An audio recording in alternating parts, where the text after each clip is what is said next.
Well, hello everyone, and welcome back to another installment in our tips and tricks series for Golf Blitz.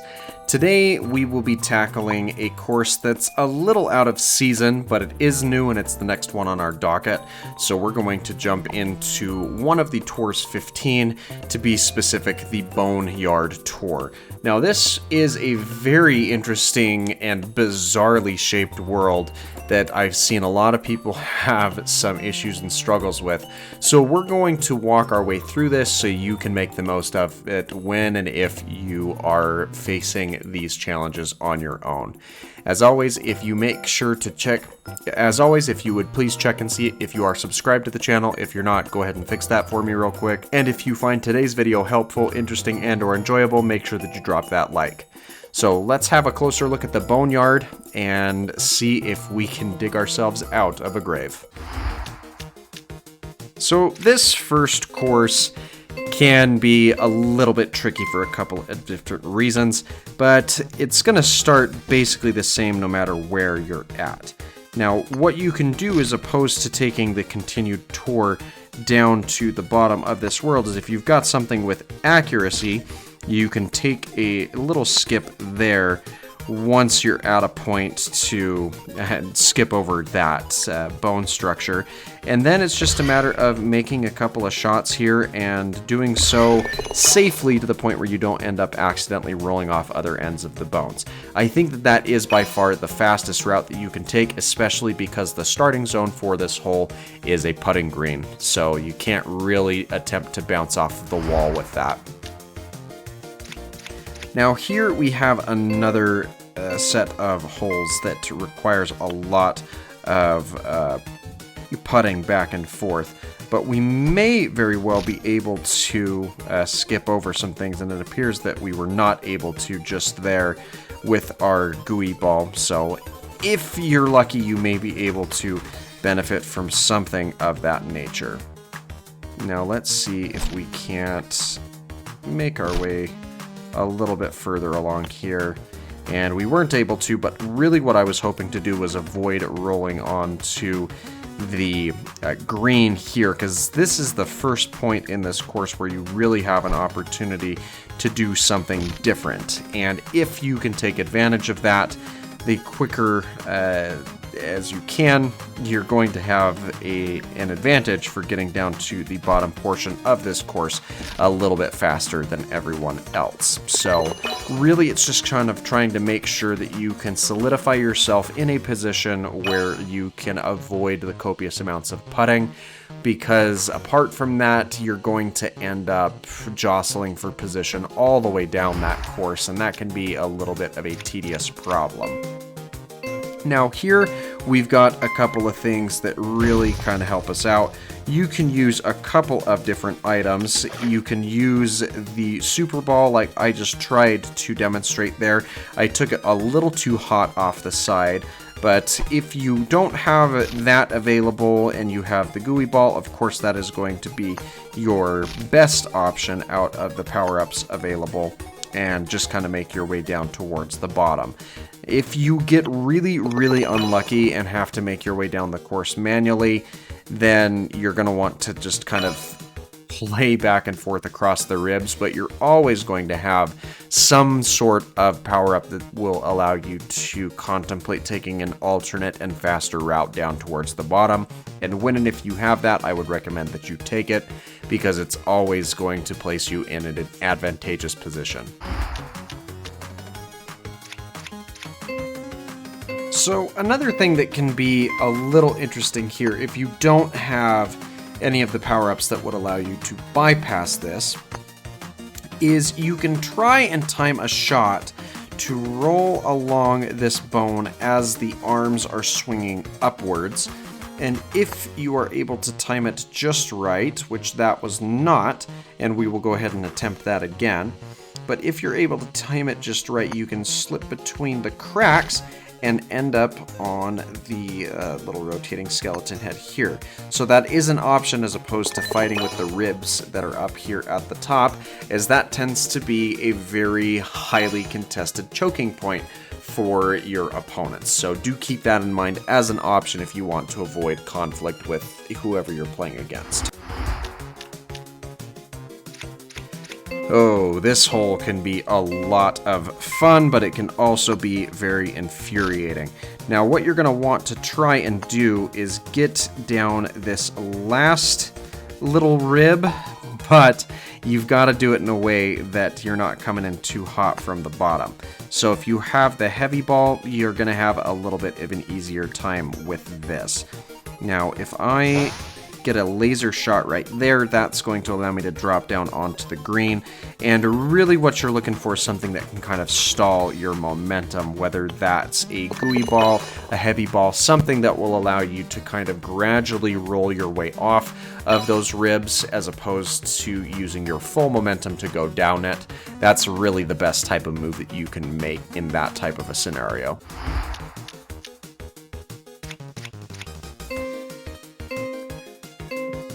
So this is kind of what I mentioned with having a gooey ball or something to kind of break your momentum, because if you can end up here, then you can get a nice roll down towards the bottom of that hole, as opposed to having to course correct back from these platforms over here on the right hand side. And that's ultimately the best case scenario for this hole, when and if you're able to pull that off.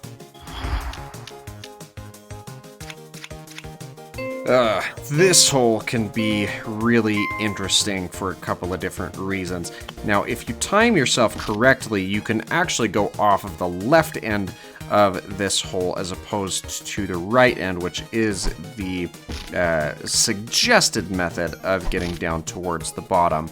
And that's going to place you in an advantageous position. You're just going to have to try and time the rotation of this platform to the point where you end up bouncing off of it. And you see there that it does require a little bit of calculation to make sure that you're hitting that shot right as the bone wheels around to allow you to stick onto that gooey substance. We're going to try this one more time with the alt account, and it seems to be, depending on your power ranking, right as that bone reaches a vertical position like it is right now. So that's something you're going to want to keep an eye out for when trying to complete this hole in particular.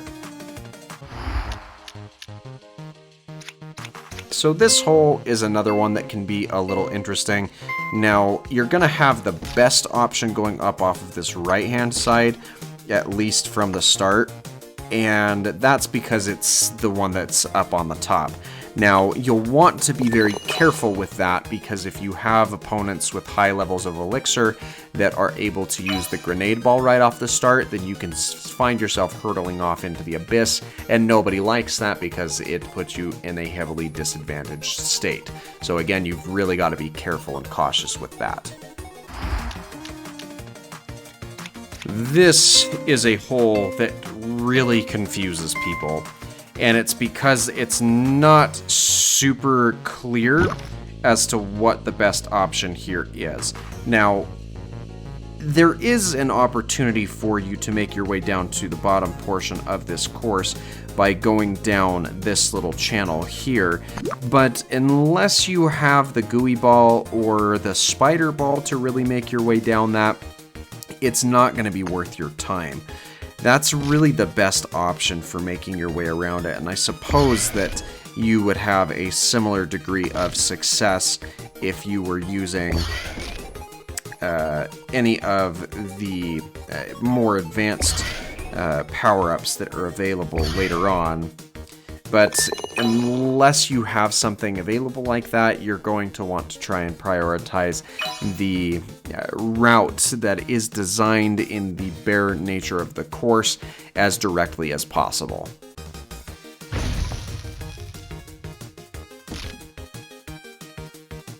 Now, a quick aside on this hole, another thing that you can do if you have access to the Super Ball and you've got a lot of accuracy on it, is you can bypass that whole last portion by skimming along the top. It's not the easiest shot to make, but it allows you to bypass a couple of these bone platforms here and could serve to be in your advantage should you have the resources to do so. So this is a little bit similar to what we saw with the course before, and again, the best option for you is going to be trying to make your way up to this top portion as quickly as possible. However, what I think is best is to try and roll off of that ledge to the degree that you can end up on this little skull down here at the bottom, because that gives you an advantage if you're able to drop straight down along the center of the screen here, as opposed to playing off to the other side and making various jumps between the GUI sections of the course as a whole. You've really just got to make your way towards the end and then be meticulous about hitting that particular shot. As long as you avoid the GUI portion of the bone that swings 180 degrees, you should be able to drop straight down towards that final skull, as it has a lot of GUI putty that you can connect with in order to circumvent the other portions of the course. So this is another one of those holes that can be a bit interesting to navigate your way around, because as you can see, there's not a whole lot of room for leeway or mistakes here, and that can be a bit of a problem, because you're going to want to try and make your way all the way down to the base, and I think I've just found a method that allows you to do that as easily as possible, but it requires some very precise shots. And if you don't have access to that power-up or the shield ball to protect yourself from that acid, you're not going to be able to pull that off. So focus on those aspects of those abilities and power-ups as they come available to you. I've played through this course a couple of times just to be safe, and I do feel like we have covered everything that needs to be discussed for the Boneyard Tour. But what do you think? Do you feel like there's anything that I missed or a particular strategy that I overlooked? Be sure to let me know what your thoughts are in the comments down below. And again, if you've made it this far into the video, make sure that you subscribe so you don't miss that daily variety content. Thanks so much for your time, and I hope that you have an absolutely fantastic rest of your day.